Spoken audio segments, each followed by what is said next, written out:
40,000 बच्चे भारत में हर साल चाइल्ड ट्रैफिकिंग के जाल में फंसते हैं। 1 लाख से अधिक बच्चे 16 साल से भी कम उम्र में घर से भाग जाते हैं।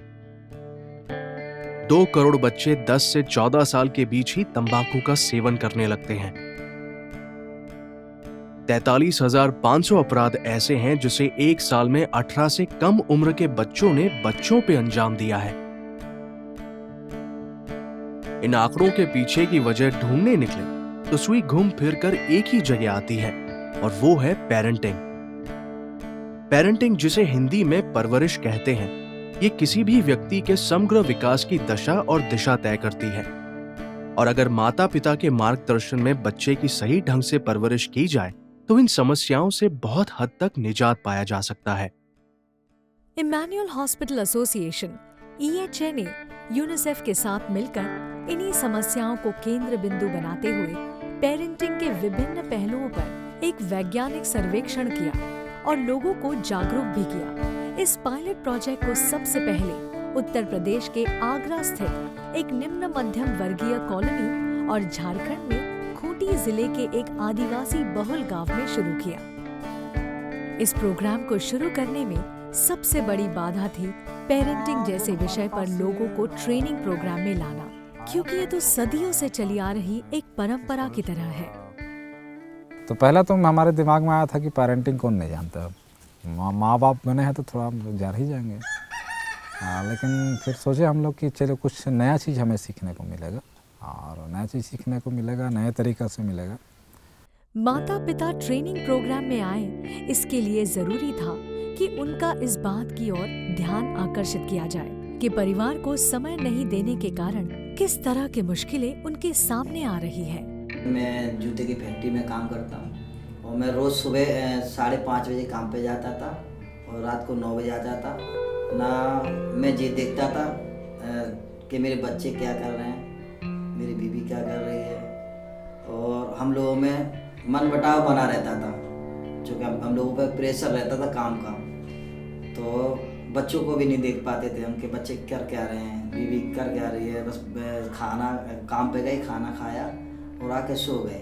हमें ये नहीं बताता था कि परिवार क्या चीज़ होती है। ऐसे ही जैसे कि भेड़ बकरियों को ले जाते हैं, वो इसी तरह से ही अपनी ज़िंदगी चला रही थी। हाँ, मुझे कुछ आ रहा नहीं था, कुछ चलाना नहीं आ रहा था। बच्चों को भी मैं ढंग से पाल नहीं पा रही थी। माता पिता के साथ बच्चों को भी इस ट्रेनिंग प्रोग्राम में जोड़ना बेहद जरूरी था, ताकि मालूम चले कि उनकी दिक्कतें क्या हैं, किन से हैं और क्यों हैं। पहले घर आती थी माँ और बाबा दोनों, तो घर से भाग जाएंगे जैसा लगता था, घर में नहीं रहेंगे जैसा।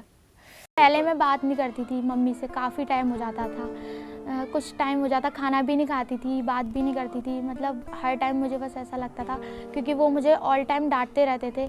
जब कोई बात हो जाती थी तो पूरे दिन का मतलब वो गुस्सा पूरे दिन रहता था। यानी कि माता पिता के प्रति बच्चों की भावनाएं कैसी हैं? देखिए, माइंड में तो आता था कि कभी कभी पिताजी भी कुछ अपशब्द कह जाते थे ना, तो उसी को माइंड में हम बैठाए हुए रहते थे कि नहीं ये कर देंगे, वो कर देंगे, कहीं यहाँ भाग जाएंगे, वहाँ भाग जाएंगे। इसीलिए ट्रेनिंग प्रोग्राम को इस तरह से डिजाइन किया गया था कि कोई भी परिवार इसमें हिस्सा ले सके। इस प्रोग्राम में तो अनपढ़ है वो भी इस प्रोग्राम में भाग ले सकता था, जो शिक्षित है वो भी ले सकता है, उसे कोई दिक्कत नहीं था इस प्रोग्राम से। इन पेरेंटिंग मीटिंग्स में पारिवारिक विषयों को सरलता से बताया गया, जो सीधे तौर पर उनकी जिंदगी से जुड़ी हुई थी। धीरे धीरे एक से बढ़ते गए तो हम लोग ने जाना कि अरे हम लोग तो रोज इसको, हम लोग का घर का सब काम है जो हम लोग सीख रहे हैं, जो हम लोग नहीं करते हैं पहले से, और अभी सीखते जा रहे हैं तो करते जा रहे हैं। लेकिन कुछ मीटिंग्स में ही इन्होंने वो अनुभूति पाई जिसकी कल्पना इन्होंने कभी नहीं की थी। प्रैक्टिस में लाया तो देखिए उसका बड़ा अद्भुत नज़ारा था कि जैसे जितना भी स्ट्रेस था ना, जैसे हम सांस अंदर खींचते थे तो मतलब सारा स्ट्रेस खत्म हो जाता था, मतलब एकदम जादू टाइप का। मीटिंग्स की अनुभूति ने लोगों के अंदर ट्रेनिंग प्रोग्राम के प्रति नजरिया ही बदल दिया। मैं जैसे पेरेंटिंग मीटिंग में जाता था तो मेरे दोस्त मजाक उड़ाते थे, कहते थे अरे अब तो तू हमारे साथ समय भी नहीं बिताता है, तो हमसे मिलता ही नहीं है, अब तो तू घर पे ही रहता है। तो मैं उनसे कहता था कि तुम्हारे लिए तो समय मैं कभी भी निकाल सकता हूँ, लेकिन जो मुझे मीटिंग में मिला है अपने परिवार को संभालने के लिए, पहले मैं वो संभाल लूँ, क्योंकि मैं कम से कम 15 साल पीछे छोड़े आया। जो मुझे अब करना चाहिए कर रहा हूँ ना, वो मुझे 15 साल पहले से करना था। शुरुआती सत्र में इन परिवारों को सकारात्मक पेरेंटिंग, पालन पोषण के बारे में सिखाया गया और इसके परिणाम बहुत उत्साहजनक थे। पेरेंट मीटिंग भी होती है, पहले कभी जाते ही नहीं थे हम, लेकिन अब टाइम निकाल के जाते हैं।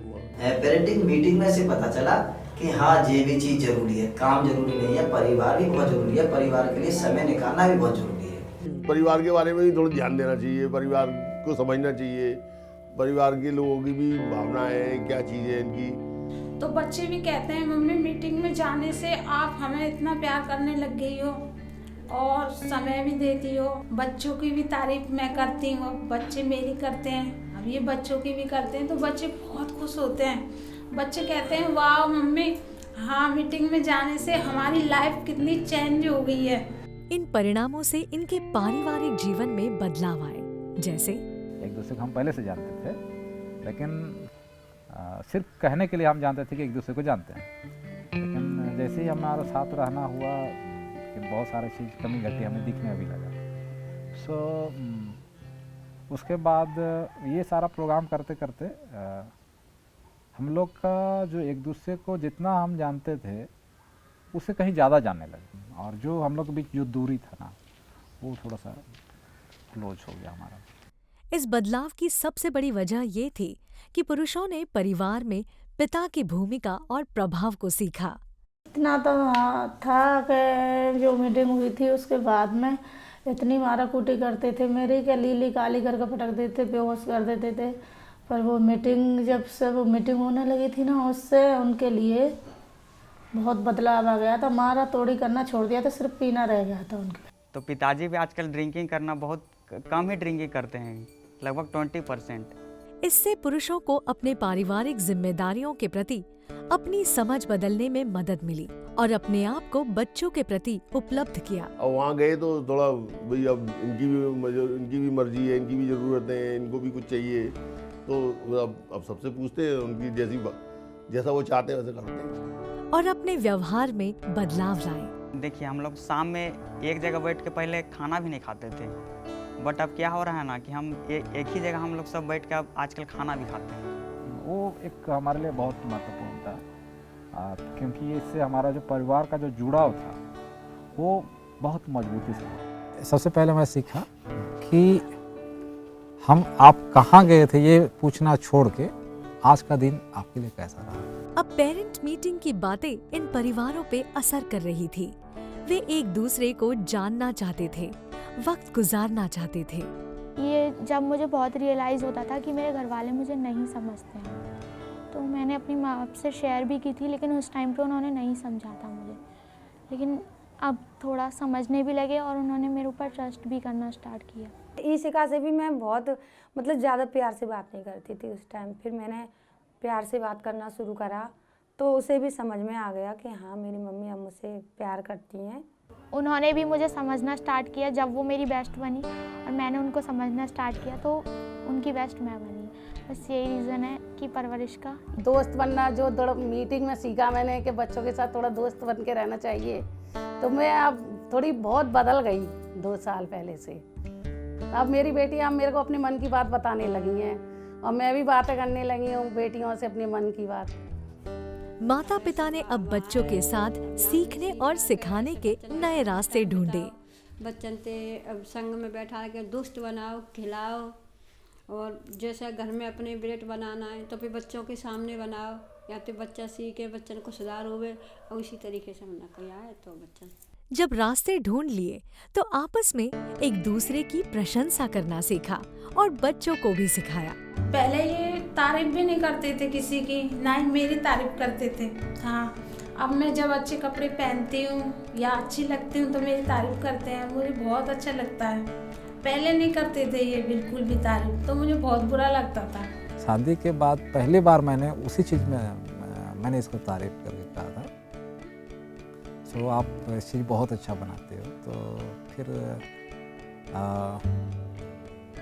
इससे पहले तो कभी मैंने किया नहीं था, तारीफ किया भी नहीं था, तो उसने बहुत आश्चर्यचकित होकर हमको देखने लगी कि आज क्या हो गया, पूरब से पश्चिम से सूरज होगा, इस टाइप का।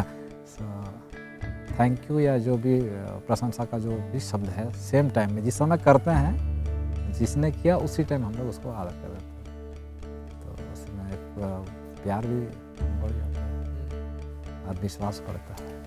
प्रशंसा का मतलब क्या होता है नहीं होता है, वो सब भी हमको कंफ्यूज लगता था कि आप थोड़ा सा यहाँ आके थोड़ा धीरे धीरे बहुत कुछ सीख रहे हैं, तो इसलिए अभी प्रशंसा करते हैं, तारीफ़ करते हैं।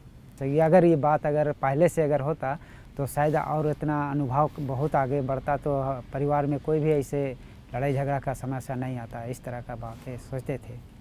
इन परिवारों ने प्रशंसा करना तो सीख लिया, लेकिन पैसों की तंगी घर में कलह को जन्म देती है और उससे निपटने के लिए उनके बीच बजट शिक्षण और उनके अभ्यासों पर जोर दिया। हम लोग पहले बजट वजट नहीं बनाते थे, मैंने कि अंदाजी मैंने कि पैसा खर्च हो जाता था यहाँ वहाँ, लेकिन आजकल हम लोग हर चीज़ का बजट बनाते हैं। मैंने कहाँ कहाँ पैसा जा रहा है, क्या चीज़ हो रहा है, मैंने कि सब चीज़ का हम लोग मिल के बजट बनाते हैं। खरीद बिक्रीत में कैसे बचा करके हम रखें कि ताकि हमारा दुख मुसीबत में काम आए, ताकि हम दूसरों के हाथ में मतलब हाथ ना फैलाने पाए। इन शिक्षाओं के साथ यह भी सिखाया गया कि कैसे अपने समुदाय को अपने सीख से प्रभावित करें। मेरे कुछ दोस्त तो मुझसे देख के सीख गए बजट करना। जैसे अब जो कोरोना के तीसरी लहर दूसरी लहर, उसमें उन लोगों ने बजट बनाया था, मुझसे सीख के उन्हें काफी अच्छी खासी अपने घर में व्यवस्था बना दी और घर में लड़ाई भी नहीं होती उनकी। या किसी आपात स्थिति में परिवार और समुदाय को कैसे सुरक्षित करें, इसके लिए भी लोगों को मीटिंग में कई उपाय बताए गए। जैसे हमने सीखा पेरेंटिंग मीटिंग में, वैसे ही अब मेरे दोस्त भी खेलने के बाद शाम होने से पहले ही अपने घर लौट जाते हैं। फिर अपने समुदाय को भी सुरक्षित रखने की कोशिश करते हैं, सारी चीज जानकारी देते हैं उनको कि महिलाओं के लिए ये कानून है, महिलाओं के लिए ये नंबर है, बच्चों के लिए ये नंबर है, तो उनको सारी चीज बताते हैं, तो उस पर अमल भी करते हैं। इस ट्रेनिंग प्रोग्राम ने सभी अभिभावकों के अंदर पेरेंटिंग को लेकर उनका नजरिया ही बदल दिया।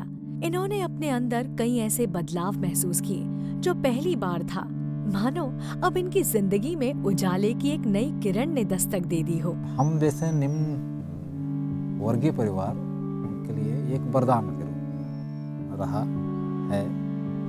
समस्या का समाधान और कैसा उसको समाधान करना है, उसको पहले हम नहीं जानते थे। जानते तो थे लेकिन तरीका के हिसाब से हम नहीं जानते थे। उससे पहले तो हम लोग का परिवार उतना सुरक्षित नहीं था जैसा कि हम लोग सोचे थे वैसा, लेकिन इस प्रोग्राम में हम लोग आए और इसके बाद हम लोग इसमें सीखें कि अपना घर को कैसे मजबूत बनाना है, अपना परिवार को कैसे मजबूत रखना है, अपने बच्चों को कैसे सुरक्षित रखना है। इमैनुअल हॉस्पिटल एसोसिएशन के इस पायलट प्रोजेक्ट में कुल 178 परिवारों को लिया गया, जिनमें से आगरा में कुल 11 समूह में 129 परिवारों को शामिल किया गया, जिसमें 127 पिता, 129 माताएं, 98 बेटे और 71 बेटियां थीं, जबकि खूंटी में कुल 7 समूह में 49 परिवारों को शामिल किया गया, जिसमें 49 पिता, 49 माताएं, 21 बेटे और 29 बेटियां थीं। इस पायलट प्रोजेक्ट के कुछ परिणाम आंखें खोलने वाले थे, जैसे उच्च स्तर का सामाजिक आर्थिक वंचन, 75.3% घरों में महीने के शुरुआत में ही पैसे खत्म हो जाते हैं। साइकोमेट्रिक उपायों में सांख्यिकीय रूप P<0.05 से महत्वपूर्ण सुधार, सकारात्मक और शामिल पालन पोषण 19.10 to 32.26 तक सुधार हुआ। किशोर व्यवहार संबंधी समस्याओं में सुधार आया और रिश्तों में मजबूती आई। माता पिताओं में अवसाद या डिप्रेशन के मात्रा में घटौती हुई 8.08 2.93। पेरेंटिंग की इस पाठशाला में शामिल हर कोई अपनी जिंदगी में आए नए बदलाव से हमें रूबरू करवाना चाहता था, पर कैमरा के आगे आने से कई लोग परहेज करते रहे। उनमें से एक व्यक्ति ने बताया कि मैं अपनी पत्नी और बेटे की हमेशा पिटाई किया करता था, इसीलिए वो लोग मुझसे तंग आ गए थे और मुझे छोड़ने की सोचा करते थे, लेकिन पेरेंटिंग प्रोग्राम से मुझ में कई बदलाव आए और अब हमारे रिश्तों में काफी सुधार आया है। मेरे पति ने पिछले 18 सालों में मुझे कभी आई लव यू नहीं कहा, पर प्रोग्राम के बाद पहली बार उन्होंने ऐसा कहा। उस दिन मैं बहुत खुश थी। मेरी माँ हमेशा मेरे भाई का ही पक्ष लेती थी। भाइयों को स्पेशल ट्रीटमेंट भी मिलता था और हम 6 बहनों पर कोई ध्यान नहीं देता था, पर अब माँ हमें भी भाई जितना प्यार करती है। मेरे पति मुझे कभी पैसा नहीं देते थे, पर ट्रेनिंग में बजट सेशन वाले दिन उन्होंने मेरे अकाउंट में पैसे डाले और कहा, आज से घरेलू खर्चों को तुम ही मैनेज करो। मेरे बेटे ने पहली बार मुझे धन्यवाद कहा जब मैंने उसे नए जूते लाके दिए। मैं उस खुशी में रोया क्योंकि मेरे लिए वो पहली बार था। इसी तरह से कुछ लोगों ने ट्रेनिंग प्रोग्राम की सराहना करते हुए कहा कि हमें इस कार्यक्रम को हर जगह ले जाना चाहिए, इसकी परिवारों में बहुत जरूरत है। पेरेंटिंग की पाठशाला का असर ही है कि जो खुशबू अपनी परिवार से रिश्ते अच्छे नहीं होने के कारण सुसाइड कर रही थी, आज न सिर्फ परिवार से उसका रिश्ता अच्छा हो गया, बल्कि उसकी शादी भी हो गई और वो सुखी वैवाहिक जीवन जी रही है। उधर दीपक अपनी माँ के साथ मिलकर अपना काम संभाल रहा है। हालांकि अब उसके पिता तो इस दुनिया में नहीं रहे, पर भाई बहनों की पूरी जिम्मेदारी माँ बेटे मिलकर उठा रहे हैं। यहाँ तक कि इशिका की भी अपनी मम्मी से दोस्ती हो गई है।